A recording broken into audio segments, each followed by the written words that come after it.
السلام عليكم، نهاركم سعيد. كيف حالكم؟ اسمي حمزة، عمري 64. أنا متقاعد. أنا أوزبكي. هذه عائلتي. هذه زوجتي. اسمها ساجدة. عمرها 59. هي متقاعدة. هذا ابني اسمه آزاد بيك. عمره 35. هذا أميل. هذه عروس اسمها مشهورات.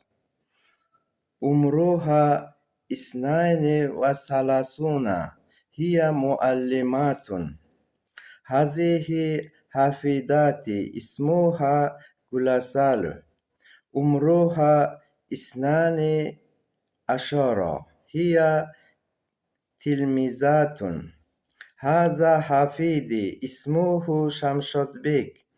عمره 11. هو تلميذ.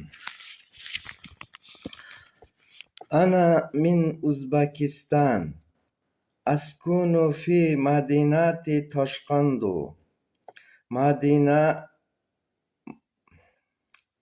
مدينتنا جميلة، فيها حديقة وجبال وأنهار. أسكن في حي الاشتفات. أسكن في شقات هي كبيرة وجميلة. رقم شقات 21. هو يتعلم اللغات العربية.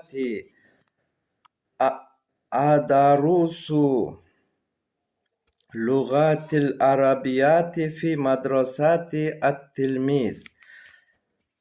عبر الإنترنت دروس سهلة ومريحة. أنا أحب اللغات العربية. أشكر شكرا جزيلا لأستاذتي على الدروس الواضحة للغاية. شكرا.